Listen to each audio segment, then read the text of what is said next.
President Bola Tinubu has warned security agencies not to work at cross purposes under his watch. So concerning the security architecture, we keep using the word rejigging, restructuring. Goodness me, I think there's another word in the lexicon we can use as regards this. We know the problems. For the kind of security challenge we have in Nigeria today, the best rejigging of the security architecture will be passing into law bills that will support state police. We need more boots on the ground across the states. Once you have that, then to a large extent, you can start to stem the tide of the things that are happening. It's not for the want of laws on ground. Now, when we say rejig the security architecture, I say, let's stop the semantics. We have many bills. You know, we have the forest security bills that empowers hunters and the likes. We have a lot of them. But the greatest one we need now is putting more boots on the ground in the state police. How it's going to work in tandem with the federal police will go a long way.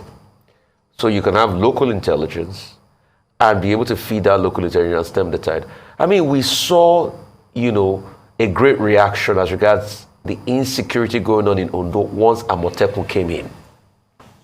I'm not saying they don't have their own challenges, don't get me wrong. But to a large extent, all of the stories we used to hear greatly reduced once Amotekun came in.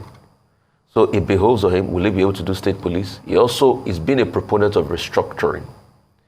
For all the problems we have in the states and revenue, will he be able to restructure?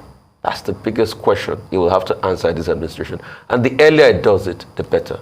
Because that was the mantra the APC used to come into power many years ago. As regards National Assembly, I'm sad to burst your bubble, Ayo. This is looking like another rubber stamp National Assembly. It's going to be. You know why? In the climes you talked about, it is the lawmakers that make their decisions. But here, it is based on the president's endorsement. And then the lawmaker feeds off. The only outlier you will see is if you have somebody that can spend more money to curry the favor of his colleagues, and an upset will happen. But if you don't have that, or you have a Saraki-esque situation, which we don't think will happen. But with this, you are facing another rubber stamp National Assembly. And you see, we need the independence of the National Assembly. Because you see, we suffer from something called the danger of a single story. If you have a rubber stamp National Assembly, it's a single story. That's why you see all the shenanigans they pass in the last minute. Increasing fiscal irresponsibility and the likes. But when you have a National Assembly that can challenge the government, then there can be a lot. See what happened between Biden and the Republicans as regards increasing the debt ceiling. They said, yes, Biden, you will increase the debt ceiling to 31 trillion, but we will ensure that you make some more governmental cuts. And he made those cuts to be able to balance it out. And that's what you need a National Assembly for. Because let's not forget, there are three arms of government: executive, legislature, and judiciary.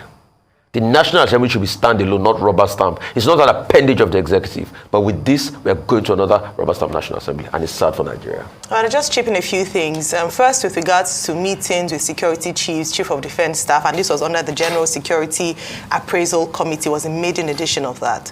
And what had come out of it, you both have already talked about that. But one thing that perhaps we should also consider, or a question I'd like to ask is, can you put new wine in old wineskin? And this question has come up a lot of times in terms of, as part of restructuring and rejigging, would the president be changing the service chiefs? I ask this because one of the things that the NSA said was that the president had asked them to create a master plan to tackle the issues of insecurity. And then the question begs, what master plan will they create that was different from the previous administration? Because under the previous administration, we were plagued with a number of security challenges. We had terrorism, we had banditry, we had kidnapping, and the likes, and they were not able to decisively deal with this despite the number of announcements they'd made. So again, asking the question, would the president be sustaining or retaining these current service chiefs, or would he be making a change to change indeed completely the security architecture of the nation.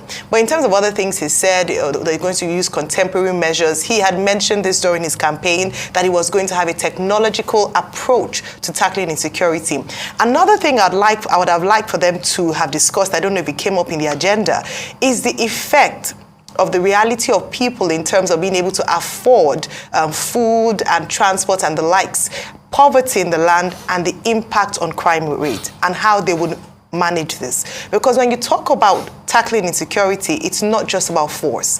You also look at the soft measures to addressing insecurity issues. There's also an investigation into the cause of insecurity issues. And so we cannot shy away from looking at the impact of more people moving into poverty, however temporarily, due to the removal of subsidy. How will this affect security in Nigeria? And finally, in terms of the National Assembly, well said, Rufai, in terms of not wanting a rubber stamp assembly. However, it must be said that for any president to rule effectively or to govern effectively, he must have some sort of working relationship with the assembly, because you also don't want an assembly that keeps stopping his efforts or blocking his way in terms of development of policies, making of laws. So there has to be a balance there. Yes, we don't want a rubber stamp assembly, but we also want an assembly that works with the president for the good of Nigerians.